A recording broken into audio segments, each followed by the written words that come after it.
है। और आरोप किस तरह के हैं, जिसमें कोई एक दिन की स्टंट कोई घटना की बात नहीं हुई है, उसमें एक बड़ी बात सामने निकल के आई है कि कई महीनों से ऐसी चीजें हो रही थी।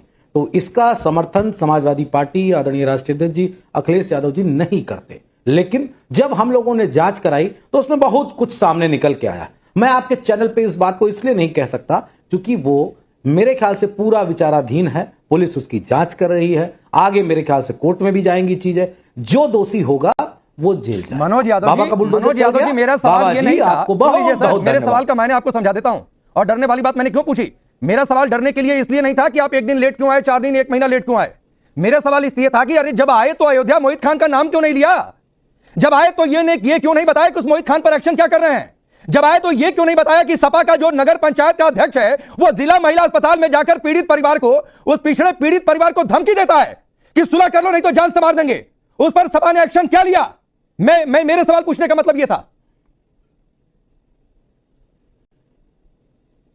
आप समाजवादी पार्टी के एक्शन का इंतजार कर रहे हैं कि सरकार के और न्यायालय के एक्शन का इंतजार? नहीं सर, तो सरकार तो एक्शन कर रही है ना। एक्शन ले तब आपको नहीं मनोज यादव जी, सरकार एक्शन कर रही है, लेकिन पार्टी की नैतिकता कुछ बनती है कि नहीं कि आपकी पार्टी का एक नेता जो सांसद के साथ घूम रहा है, गलवैया कर रहा है, वो 2 महीने से 12 साल की एक बच्ची का रेप कर रहा था, प्रेग्नेंट हो गई, और आपके पार्टी के अध्यक्ष उसके डीएनए टेस्ट की बात कर रहे हैं। राकेश पांडे जी, थोड़ा धैर्य रखिए, बहुत धैर्य फाड़ने से न्याय नहीं हो जाएगा। बहुत धैर्य, हमको अपनी बात रखने दीजिए, इसीलिए मैं आपके चैनल पे आया हूं। हाँ तो फिर सुनिए, फिर अब मेरा तेवर बदलेगा तो आप लोग अभी कहेंगे मनोज यादव ऐसे बोलते हैं। ऐसे आप मनोज यादव जी तेवर की धमकी मत दिया करिए सर प्लीज। हाथरस की बेटी को जिंदा जला दिया, अब हाथरस पर चले जाएंगे क्या? नहीं, मैं इंतजार कर रहा था मनोज यादव जी कि आप हाथरस कब जाएंगे, आप उन्नाव कब जाएंगे, मैं इंतजार कर रहा था। क्यों नहीं? लेकिन उस 12 साल की ना पिछड़े समाज की लड़की के साथ आप नहीं खड़े होंगे। अब आपका पीडीए का नारा पता नहीं कहां चला गया। बोलो, मैं शांत रहूंगा। चलाओ एजेंडा। मैं कोई एजेंडा नहीं चला रहा हूं। मैंने सिर्फ एक सीधा सवाल पूछा मनोज यादव जी कि जब आप लोग देर से ही आए तो दुरुस्त क्यों नहीं आए? मैं सिर्फ ये जानना चाह रहा हूं। आप क्यों परेशान हैं? मैं परेशान कर रहा हूं। राकेश त्रिपाठी बैठे कि नहीं बैठे? नहीं, मैं अभी उनके पास भी जाऊंगा। राकेश त्रिपाठी के पास भी जाऊंगा और उनसे भी सवाल इतने ही तीखे होंगे, आप यकीन करिए, उनसे भी सवाल इतना ही तीखा करूंगा और उनको हो सकता है कि दिक्कत हो जाए मेरे सवालों से। देखिए राकेश पांडे जी, मुझे अपनी बात रखने दीजिए। बोलिए सर, बोलिए। पूरे देश की मीडिया के समाजवादी पार्टी पे हैं और अगर आप मुझे अपनी बात कहने का मौका नहीं देंगे तो मैं बिल्कुल नहीं इस बात से सहमत। नहीं, बोलिए सर। मैं कह रहा हूं समाजवादी पार्टी किसी भी अपराधी बलात्कारी का समर्थन नहीं करती। अगर वो दोषी हैं और उन पे जांच चल रही है, पुलिस केस हुआ है, उनका मकान गिराया जा रहा है, उनका व्यवसायिक प्रतिष्ठान गिराया जा रहा है, समाजवादी पार्टी धरना प्रदर्शन करने जा रही है क्या? हम रोक रहे हैं क्या? आप जो करना चाहते हैं जायज नाजायज वो आप करिए, हम सिर्फ न्याय की बात करें। नाजायज हो गया, न्याय हुआ तो बताओ। ये नाजायज हो गया, उसका घर गिरा नाजायज गिरा है। तरीके का ऐसा मैटर है नहीं मनोज यादव जी, उसका घर गिरा बुलडोजर से, तो नाजायज तरीके से गिरा है। जायज नाजायज जो गिराना गिरा है, सरकार के हक में है। क्यों नाजायज घुसा रहे हैं भाई? इतने लोगों क्यों डीएनए टेस्ट की बात घुसा रहे हैं?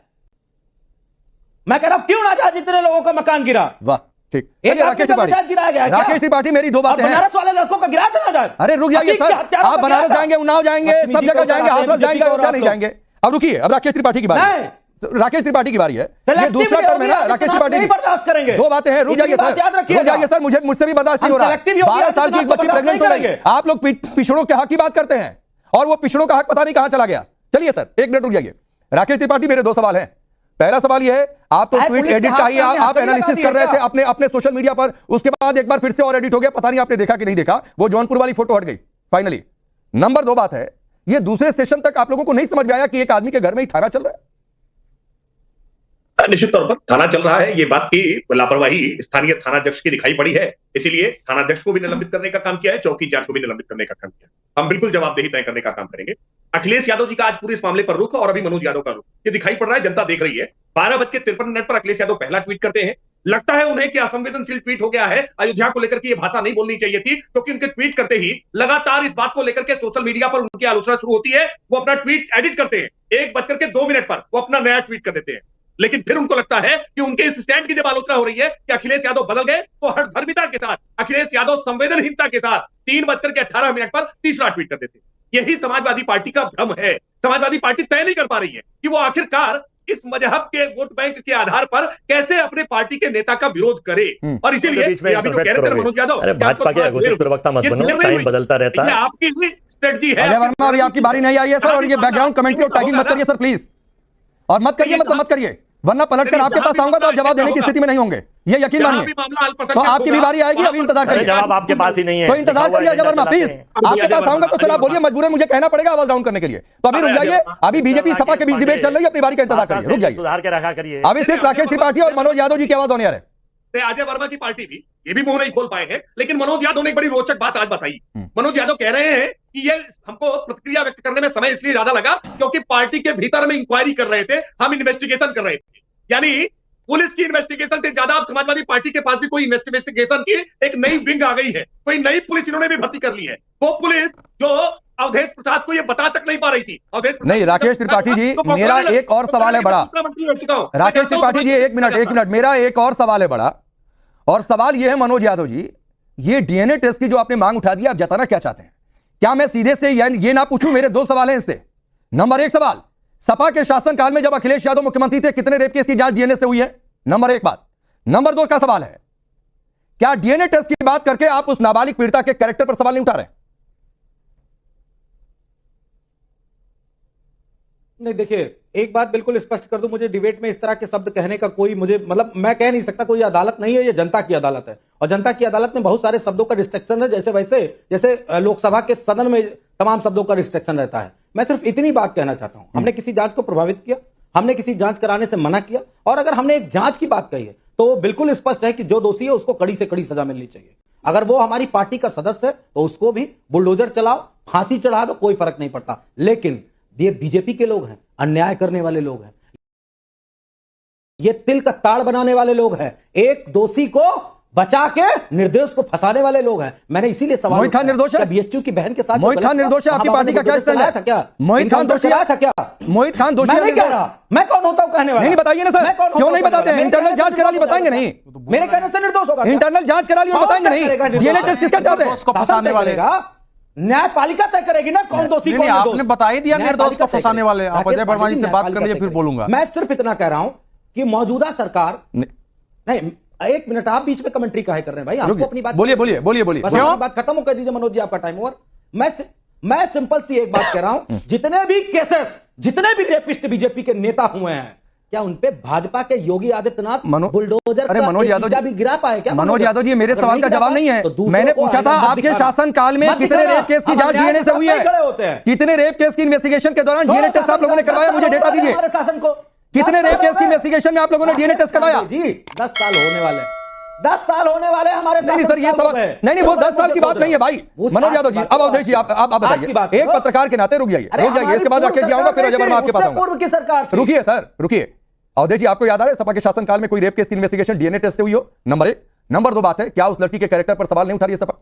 नहीं, ये दो सवाल का उत्तर आपके प्रश्न में, अगर मैं उसी में होऊंगा तो समय जाया होगा। ये छोटा डिबेट है। ये पूरा देश देख रहा है कि समाजवादी पार्टी, कांग्रेस पार्टी कम से कम उस लड़की के पक्ष में पिछले 4-5 दिनों से जिस नाबालिग लड़की का बलात्कार हुआ, वो दलित है, नहीं भी रहती, जो गर्भवती हो गई है, जो थाने में जा रही है उसकी मां, तो थाने में कहा जा रहा है कि केस करूंगा, लेकिन ये इसका नाम हटा के केवल नौकर का नाम डालो। जो हॉस्पिटल में है, हॉस्पिटल में धमकी दिया जा रहा है, कोशिश की जा रही है कि आप इसका, वो तो नाम लेके बता रहे हैं समाजवादी पार्टी के नेता कि आप जो है मुकदमा मत करो, इसको इशू मत बढ़ाओ, न तो मैं फंसा दूंगा, तुम्हारे पर मुकदमे कर दूंगा। तो आप कल्पना कर सकते हैं कि समाजवादी पार्टी का अगर इस समय शासन होता तब क्या स्थिति होती। ये योगी आदित्यनाथ जी की सरकार पर तो सवाल इतना उठता ही है कि अगर उनकी सरकार में अगर वहां ये स्थिति हो रही है कि एक आदमी सरेआम उसके थाने चल रहा है, वो बलात्कार कर रहा है, वो वीडियो बना रहा है, और उसके पास ये भय नहीं है। मैं इसलिए बोल रहा हूं कि समाजवादी पार्टी, बाकी ने यही प्रचार किया है ना कि योगी आदित्यनाथ की सरकार मुसलमानों के विरुद्ध कार्रवाई करती है, उनके अपराधियों पर एक्शन करती है।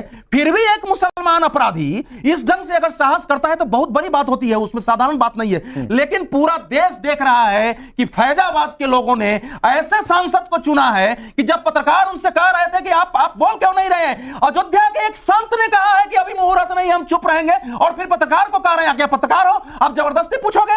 अखिलेश यादव पत्रकारों की जाति पूछते हैं कि जाति बताओ, राहुल गांधी खड़े होकर मंच से कहते हैं कि जाति बताओ, और उस पत्रकार की पिटाई हो जाती है।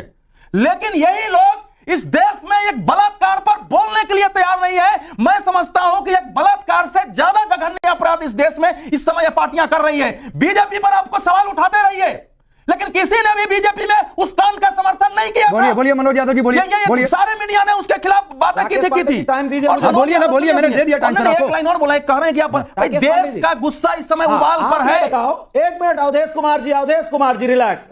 आप तो रिलैक्स हुए नहीं सर, दूसरे को ज्ञान दे रहे हैं, दूसरे को ज्ञान दे रहे हैं, और आप एक बार रिलैक्स नहीं हुए हैं। आप चाह रहे हैं कि दूसरे चुप रहे, राकेश पांडे चुप रहे। मैं तो समझा आज आपका तेवर होगा, नरम होगा कि उस बच्ची के साथ अन्याय हुआ, हम उसके साथ खड़े हैं। आपने एक बार नहीं बोला। हम यहाँ चिल्ला चौड़ करने नहीं सर, आपने मजबूर किया है, आपको सुना गया है। अगर सुनना हो जी नहीं, आपको सुना गया है तो सुनिए। नहीं, आपको भी सुननी पड़ेगी। ऐसा डिबेट नहीं होता है। क्या सुना गया? आप उस समय से डिबेट करते हैं। अच्छा, रुक जाइए। इनके पार्टी के नेता ने ये तो इतना बड़ा काम किया, उसका वीडियो बनाया, एक बार सॉरी बोलने के लिए तैयार नहीं है। सर सुनिए, मनोज यादव जी, प्लीज सर, मैं आपको 30 सेकंड दे रहा हूं, लेकिन ये 30 सेकंड अपना प्रोपेगेंडा के लिए नहीं, उस 12 साल की बच्ची के लिए दे रहा हूं, उस पर बोलिए। मिस्टर राकेश पांडे, क्या मैं प्रोपेगेंडा इतनी देर से कर रहा हूं? सर प्रोपेगेंडा इसलिए कि मेरे सवाल का जवाब नहीं मिला मनोज यादव जी। प्रोपेगेंडा शब्द मैंने इसलिए इस्तेमाल किया क्योंकि मेरे सवाल का जवाब नहीं मिला। मैंने पूछा मोहित खान पर एक्शन, कोई जवाब नहीं। मैंने पूछा धमकी देने वालों पर एक्शन, मैं नाम बता रहा हूं जो एफआईआर दर्ज हुई है। नगर पंचायत चेयरमैन है सपा का नेता मोहम्मद राशिद, सपा का नेता है जय सिंह राणा, पर आप लोगों ने कोई एक्शन लिया? कोई जवाब नहीं। मैंने पूछा मोहित खान को आप निर्दोष बता रहे हैं, कोई जवाब नहीं। मैंने पूछा डीएनए टेस्ट की मांग करके क्या लड़की के कैरेक्टर पर सवाल नहीं उठा रहे आप? कोई जवाब नहीं। तो ये प्रोपेगेंडा हुआ सर, जब सवाल का जवाब नहीं देंगे तो मैं फिर आपको 30 सेकंड अनइंटरप्टेड, कोई बीच में नहीं आएगा, पीसीआर इंश्योर करिएगा, लेकिन 30 सेकंड सिर्फ 12 साल की बच्ची के लिए। आप लोग गला फाड़ के चिल्लाने पे लगे हो। 30 हम हमसे जवाब सुन लो। देखो, ये चिन्मया नंद की पार्टी नहीं है, मालिशबाजों की पार्टी नहीं है, ये रेपिस्टों का दल नहीं है, ये समाजवादी दल है। यहां जो दोषी वो दोषी, जो बरी वो बरी। हमारे प्रजापति पे आरोप लगा कि उन्होंने ऐसा ही कृत्य किया। बात को वो गवाह और वो जो एक्यूज थी वो दोनों पलट गए कि नहीं हमारे साथ ऐसा कुछ नहीं हुआ। बीजेपी के नेताओं ने हमको लगाया था आरोप लगाने के लिए। आपको पता नहीं पता सर? फिर मैं कह रहा हूं नहीं सर, आपका 30 सेकंड पूरा हुआ, लेकिन इस 30 सेकंड का आपने इस्तेमाल नहीं किया 12 साल की नाबालिग बच्ची को ऊपर बोलने के लिए। सर रुक जाइए सर, अभी चिन्मयानंद उन्नाव और हाथरस के पीछे जाकर मत छिपिए। 30 सेकंड और वर्मा जी, मुझे मालूम है मैं आपके पास थोड़ी देर से आ रहा हूं। राकेश जी रिप्लाई चपकते हैं, हम तो स्पष्ट बता रहे हैं। चिन्मयानंद कोई भगवान का अवतार थोड़ी नहीं है जो आरोप नहीं आप इनसे बात कर लीजिए की हद होती है। पांडे जी, माफी के साथ 30 सेकंड आप जो है बलात्कार को जात में बांटने का काम कर रहे हैं, शर्मनाक। अरे सर शर्मनाक, अभी मैं आपके पास आऊंगा सर, रुक जाइए। फिर क्या शर्मनाक है वो बताइएगा। अभी Rakesh Tripathi 30 second, sharp 30 second आपके पास। मैं शर्मनाक, ये मनोज यादव, इसकी पार्टी के नेता अखिलेश यादव जी ने जो ट्वीट किया है ना, डीएनए जांच, गैंगरेप हुआ है लड़की के साथ, गैंगरेप में किसका डीएनए तय करेंगे? किसके गैंगरेप से वीर से बच्चा ठहरा है, ये कैसे तय करेंगे? बेसब्री की पराकाष्ठा है कि उत्तर प्रदेश का मुख्यमंत्री रहा है, इस प्रकार की बातचीत कर रहा है और बेसब्री के साथ उनके प्रवक्ता आकर के बचाव कर रहे हैं।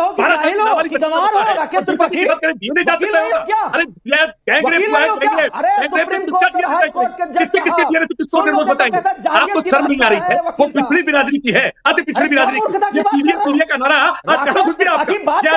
कहां घुस गया? शर्म नहीं आ रही? आपको मजहबी कुश्ती करने का आपने बोल दिया कि आप मुसलमान बचाने के लिए आप पिछड़ों की बलि देंगे।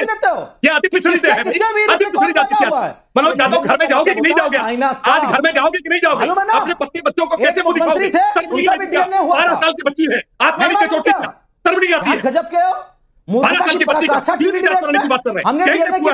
उसके पिता नहीं है, उसकी पिता का दादा नहीं है, बिल्कुल को आप ऐसे मजाक उड़ाएंगे, उसका कैसे कैसे अपमानजनक है। आरोप है और आरोप की बात आप कर रहे हैं। हमने इंक्वायरी करा ली है, हमने जांच करा ली है, शर्म नहीं आती है? ठीक सर, एक मिनट। अब अजय वर्मा की बारी है, रुक जाइए। अजय वर्मा, आप शर्मनाक कह रहे थे ना, रुक जाइए। मनोज यादव जी रुक जाइए, राकेश जी शांत हो गए, रुक जाइए। आप किसानों की जाति देख लीजिए।